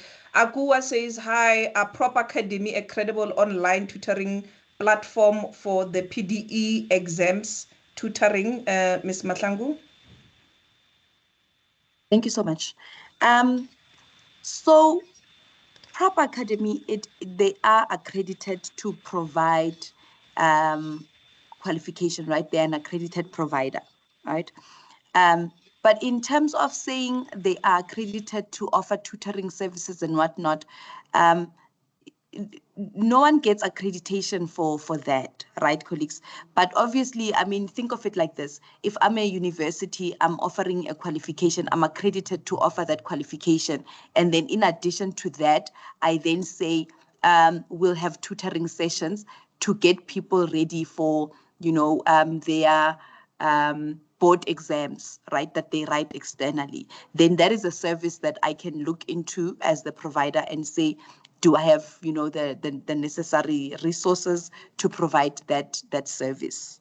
Okay. So basically, I can't say no, nor can I say yes, because there is no accreditation needed for that kind of a service. But they are an accredited provider for qualifications. Okay, thank you. Let's go to Lee.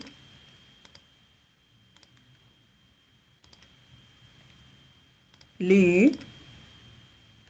Okay, we're going to move. Ashley, I see you back again. Hi, yes, I am. Hi, sorry, man. I was battling to unmute myself. Oh, Can you Ashley, hear me? wait. Sorry, Ashley. Lee, you can come Sorry, man. I was just trying to unmute myself. Thank you very much, Clive and Zandile, for a very informative session. I represent an accredited training provider called Infinity Academy. No, you cannot be accredited on the PDE4 exam because it's a summative of your NQF 5 and 4. But my question I want to ask is this the exam format, is it going to change in November for both the PDE 4 and 5? Also, will it still be a take-home exam? Will the pass mark still be 50%? And then, guys, just on the NQF5, I met with Services CETA. They did apply to QCTO to extend the NQF5. They are waiting for an answer, but I can emphatically tell you that QCTO do not want to extend any of the qualifications. There was a news article where Demi actually interviewed QCTO, and they're adamant they do not want to extend any more qualifications from June next year. So they're adamant on the new going forward, which is actually, I must be honest, the new is very good. There's a lot of practical in it where you actually have to do practical exercises in class with the training providers. But Zanelle, if you can just answer us those questions, and also what is the pass mark and how many questions are there? It's just because we all do preparation courses to assist learners, and we obviously want to guide them accordingly. Thank you so much. Colleagues, in terms of the total for the PDE exam, it will be 100 marks, right? And then in terms of the mark allocation, at this point, I cannot give you an answer on that because it will depend on when the exam is being set and who is setting it and what are some of, the focus areas, right? But the exam, it will be 100 marks. It will still be a take-home exam, colleagues. So what that means is from the comfort of your home or your office, you're going to log on the morning of the exam. You're going to log on to the PPRA website. You're going to download the exam paper. You're going to complete it on the exam paper, colleagues. Please don't take any additional papers and then an answer on that sheet and submit that, because we will not mark it. The instruction is very clear on the cover of the actual exam paper that you need to complete the exam on that exam paper, right? And hence it is a Word document so that you fill it in on that document. Then once you're done, then you email it. So please follow the instructions that are on the exam paper. In terms of the pass mark, nothing has changed. It will still be 50. In terms of which syllabus will we be using to set that paper, we will be using the national certificate, the legacy qualification, as well as the further certificate, which are the two the two legacy qualifications. And as soon as we phase in the new qualifications, colleagues, we will put out a communique. We will communicate.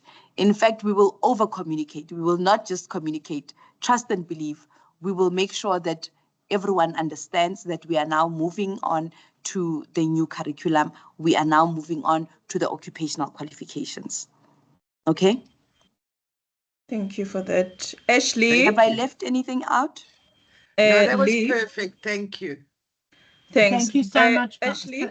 Thank you. Just to confirm, the PD4 and 5 format stays the same, and only when you bring in the new curriculum will you let us know. We're very grateful for that. I have a question that might be a little bit uncomfortable, but I need to bring it up. Will the PPRA grant an extension to the property practitioners who need to renew their FFCs? These are the guys who have completed the OC qualification. They've done their bit. They've paid for this qualification, but they are not able to write the EC exam because it was cancelled. These people now find themselves outside your 12-month deadline.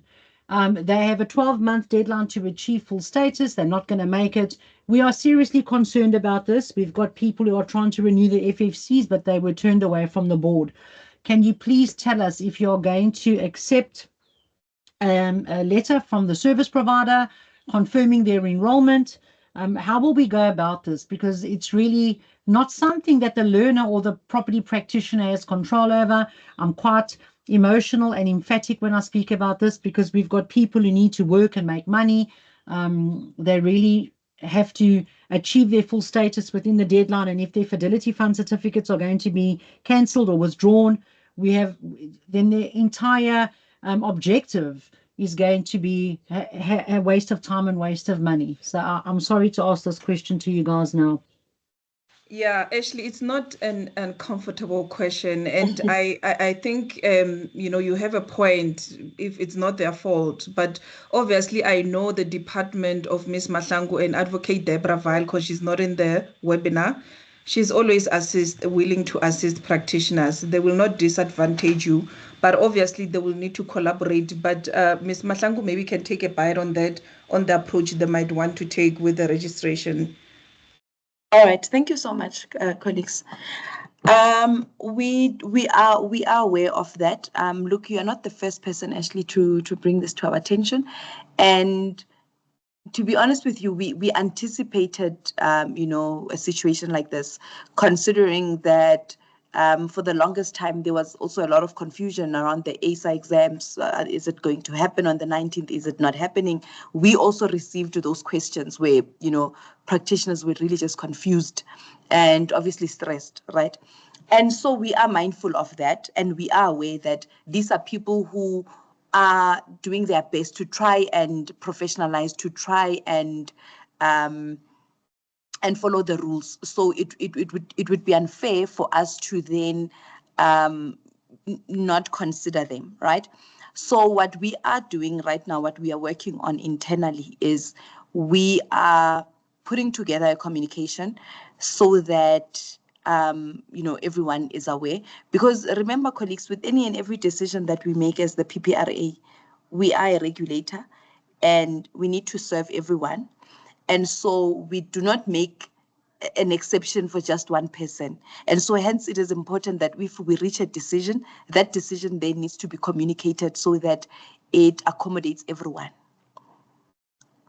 So that we don't go case by case and we say, oh, Ashley, we're gonna do this for you, but not for the next person. If we are making a decision to include people, then we must include them all. So yes, we are discussing it internally, and we are trying to find out, as I've already mentioned, we are trying to find out from Services SETA what's happening, how can we assist, how can they assist. So as soon as we have all the details and we have applied our mind, we will, put out a communique. But I can tell you now at this moment, people are relatively safe and they will be able to be accommodated. Thank you, ma'am, for that. Marie shared a number, anyone interested, Academy for Master Agents. Colleagues, I've pinned my email address here in the meeting chat. If you need to ask us more questions, send me an email. I will still send to the speakers even after the webinar, and they will continue to reply to your emails. I have the last hand coming from the floor. Sam, you coming back again? Did you remember something? Yes, just a question popped up. I want to find out, once you're done writing the exams and you submit it to the email that will be provided or that is provided, how do you get a confirmation that your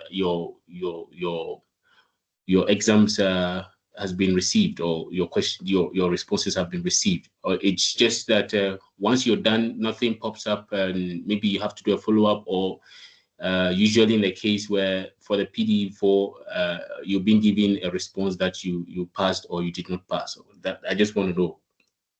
Okay. Thank you so much for that. You know what? Because right now we are two things, right? Our system as it is right now, because people are submitting via email, right? It becomes a problem on our end if we're going to acknowledge those submissions, because we have had people send blank emails and then want to come back and claim that they wrote. And so in a situation where that email was acknowledged, it becomes very difficult, right? And so at this point, my only advice to practitioners who will be writing the exam is just make sure that you submit within, or rather before the closing time, so that you are certain that your script has been received and it will be marked. Okay, that is the best that we can do. Then after that, you will receive your results. Should you not receive your results after, let's say, 7 weeks, because like I said, according to the policy, we're supposed to start releasing results from week 6. So we've got between week 6 and week 8 after the exam to release the results. So around week 7, then feel free to follow up and check. So that then we can, confirm we do have your script. We are still maybe still populating the results or what's happening. But at this point, there is nothing. You don't get an auto reply or anything like that. Thank you for that. Nicola, regarding your study guide, please email me. My email is on the, I've pinned it. We do have stock with our supply chain. We'll also check.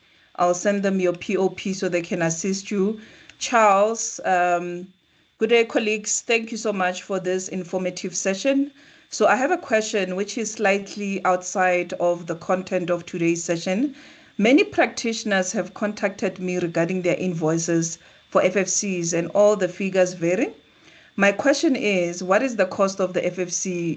When you say FFC, are you talking about FFC renewal, or are you talking about new registrations, or are you talking about somebody returning in the industry? This is why the FFC's amount would vary. And remember, if somebody were to renew late, there's penalties that would go under the individual's profile. So they will not be paying the same amounts. But if there's a specific person you are inquiring about, email me the 7-digit reference number. We need to go to the system and check what is the amount they need to pay and why that amount. So we'll be able to explain that. And your question says, you continue here, continuing. What is the cost of FFCs for candidates? Okay, you see, on our website, there's a schedule of fees that will guide you. New candidate, there's a price there. I think it's 2,292. I could be corrected, but please go to the website for schedule of fees. And this is 25-26 financial year. And if you can't find it, email me. I will email you the PDF of the fees. Let's see, Ashley, hold on. Okay, Ashley, we've answered this question. I'm going to skip it. And I see Sam, I'm going to lower your hand because you've already asked the question which was answered. Colleagues, can I play you a short video about PPRA overview before we just close, so that you see we've also shared this video as well on our platforms. If you follow us on our social media, and if you do not follow us on social media, can I ask that you go there so that you don't miss invites, invitations, and you don't miss anything that we are trying to offer as PPRA under transformation especially. Just hold on, maybe while I look for it. Julia, please come through. Oh, thanks, Naledi. Good day, colleagues. I just want to find out In terms of exemption, do you only consider NQF level 7, which is a degree? It's a diploma, not relevant. And again, do you also consider a qualification from an international university? Thank you. Thank you. Ma'am? Thank you so much for that question, Naledi. So if you've got an NQF level 6 diploma, it means that you then qualify for the NQF level 4 exemption, okay? So according to our matrix that we use, if you've got an NQF level 6 qualification, you qualify for the NQF level 4 exemption. If you've got an NQF level 7, then you qualify for the NQF level 5 exemption. Now, in terms of qualifications obtained outside of South Africa or from international universities, colleagues, please submit those qualifications to SAQA for verification, right? And I'm specifically referring you to SAQA because when you get a SAQA certificate, they not only are they verifying that indeed you've got that qualification, but they also check in terms of accreditation. Was that institution even accredited to be offering that qualification? You understand? That's the second thing. Thirdly, they check, is the institution accredited to operate in that country where they are operating, right? That's number 3. Number 4, they will then check in terms of, the comparability. At what level can they compare that qualification that you got from, let's say, China or the Ukraine or Russia?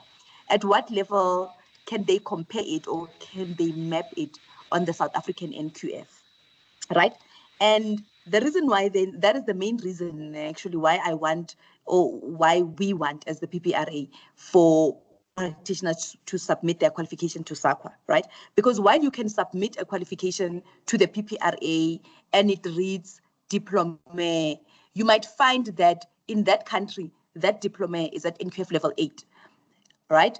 And then the moment I then, or in the education department, we say we are only going to give you an exemption for the NQF level 4, it will result in an appeal. So the SAQA is the only institution at this point that can give you an equivalency certificate, so that we know that in terms of the South African NQF, at what level is that qualification recognized. Okay, are we aligned, colleagues? Thank you. Okay, I see another hand. Jackie, let me not disadvantage you. Is it an error? There's a hand. Please unmute. Yeah, I'm unmuted. Can you hear me now? Yes. Okay. Thanks very much. Hi to all of you and colleagues.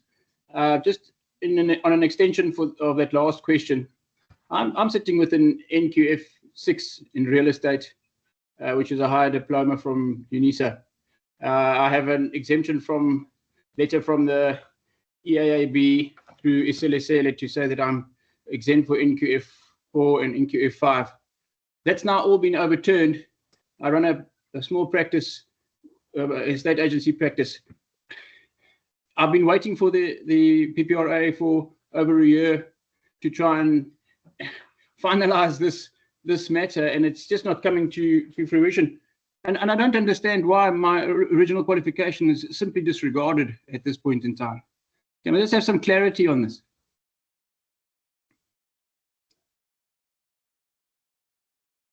Okay.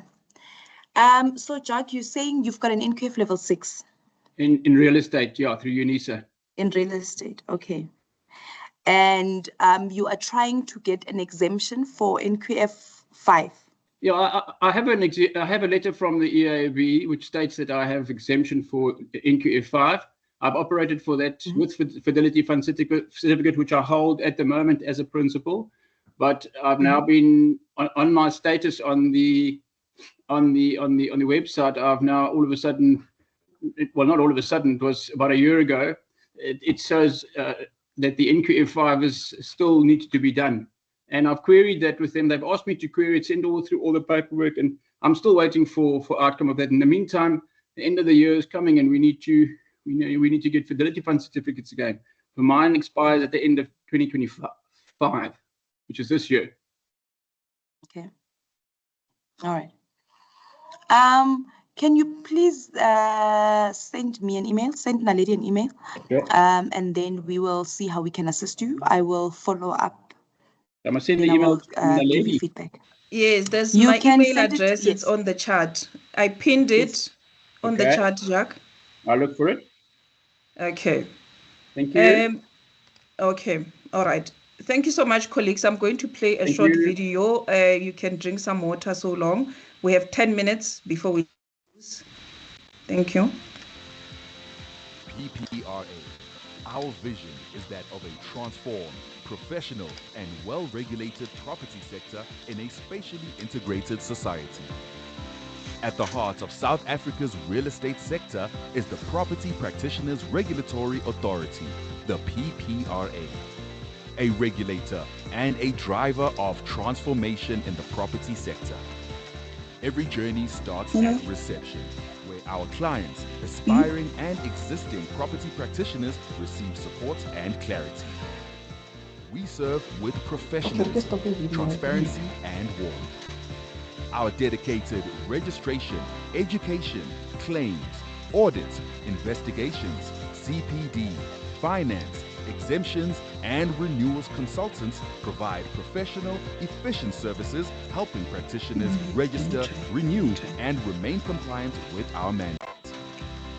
I am Tado Ramaidi. I'm the Chief Executive Officer of the Property Practitioners Regulatory Authority, the PPRA. We are a creature of statute governed by the Property Practitioners Act, which was promulgated on the 1st of February 2022. We are not just a regulator, we are change makers.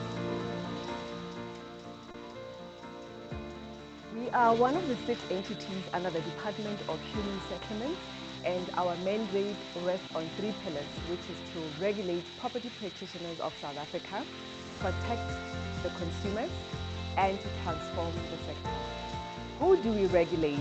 Under the new dispensation, we regulate real estate agents, auctioneers, bond originators, homeowners associations, timeshares, developers, just to mention a few. We are rooted in the following values: agility, professionalism and simplicity, innovation, transparency, and trust.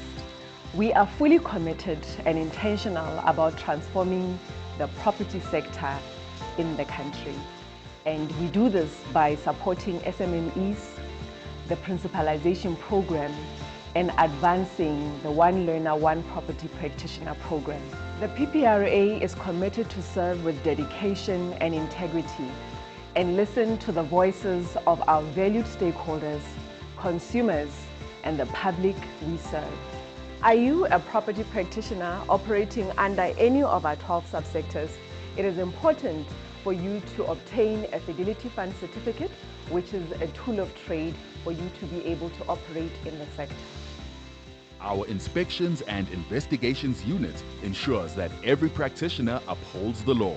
Through audits, compliance checks, and interventions, PPRA promotes ethical conduct across the industry.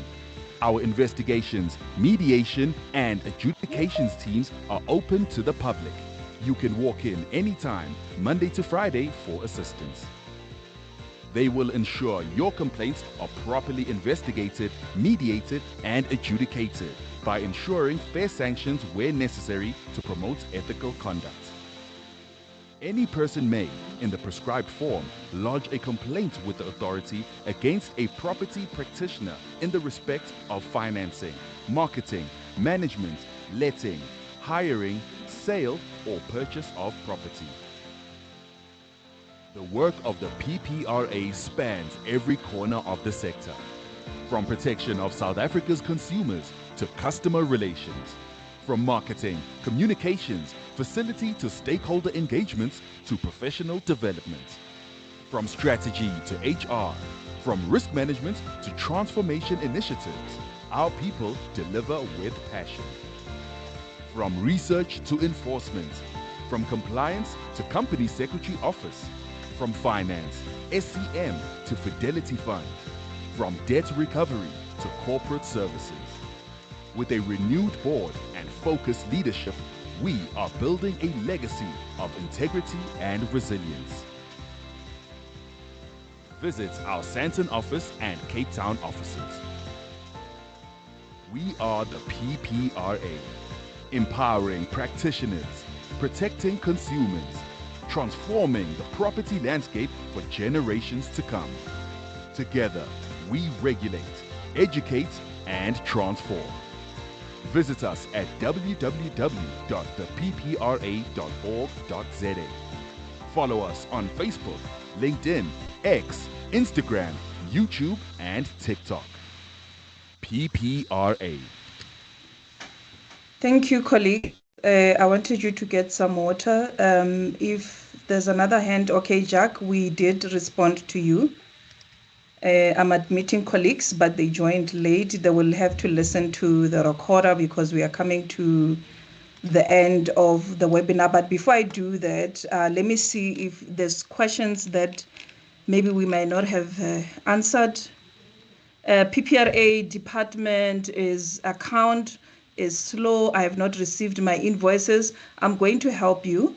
I'm going to communicate with our debt recovery manager. Please email me and also include your 7-digit so that we can send you the statement. PPRA has not allocated some of my funding. This looks like payment allocation, and I think we're going to assist with that. I'm trying to pin here. Adrian, has the AISA mock exam been approved now, as there were a number of errors in the mock exam? Ms. Mahlangu?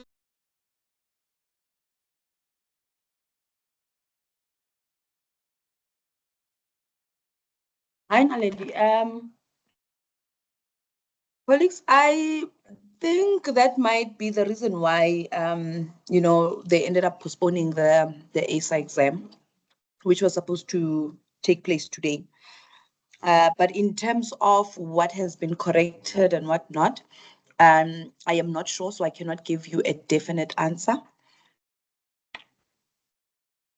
Okay, thank you for that. I have the form here that the executive sent me. Let me see if I can pin it here on the chart for those who want to order the study guide. Let's see. Because we don't have hands anymore. Okay, I'm going to have to email you, Ms. Mahlangu. I'm going to have to email them the form. Thank you so much for sending us the form. Because I can only post links on the chat. The chat platform allows me to attach links. Let me see if I have another one. Yes, FFC, proof of payment, colleagues, please send me an email. I will allocate to the relevant department with your 7-digit reference number. We will follow up for you and see. Stunning video. Thank you, Lee. Samara, where is the PPRA Cape Town office? It's in Century City. On our website, I think there's an address they put there. It's in Century City.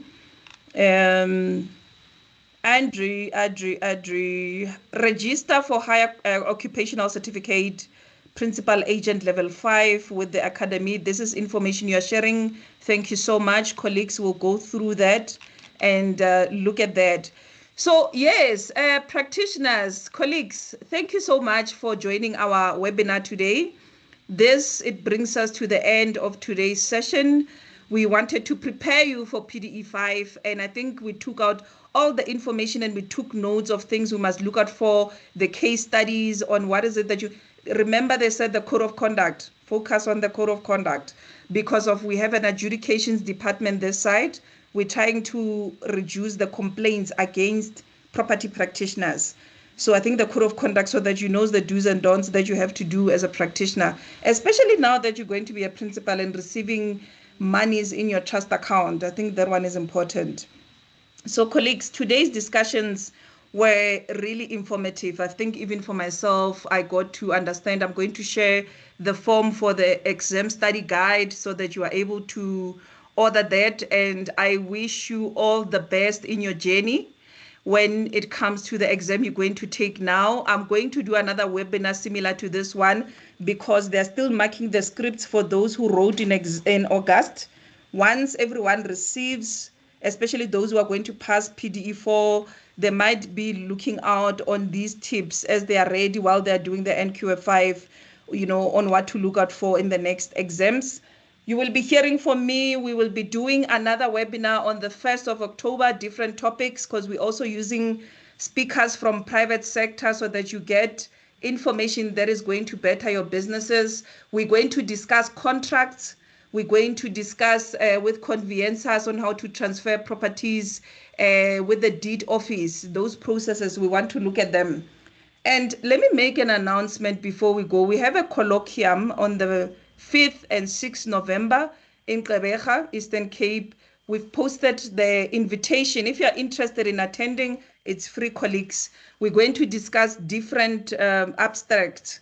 So the themes are in the invitations so that you can see. Because the whole purpose of the research unit, they're trying to look at the gaps, and the barriers within the sector. Where are the issues? So they can research that and they can give us the information and transformation so that we are able to better the sector and support you better.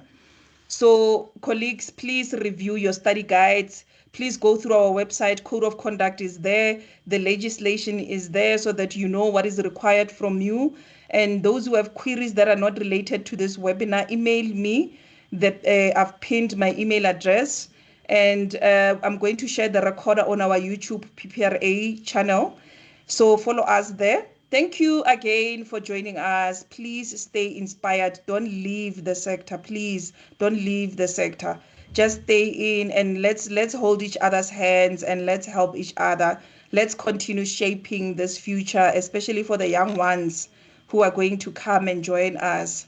I thank you so much, for your time. It's time for lunch. You must also enjoy your lunch today. We appreciate you, and drive safe if you're going to drive. Speakers, thank you so much for the presentation. Bye-bye, everyone. Ma'am, before we go, please repeat the Gqeberha date. 5 and 6 November in Gqeberha, we have a colloquium brought by the research unit. They're going to discuss 7 themes. One of them is challenges within the industry. The invite is on social media. If you're interested, RSVP, there's an email address there, communications@theppra.org.za, RSVP, book your seat. Come, let's have conversations. It's different stakeholders. 5 and 6 November, ma'am. Thank you. Bye, colleagues.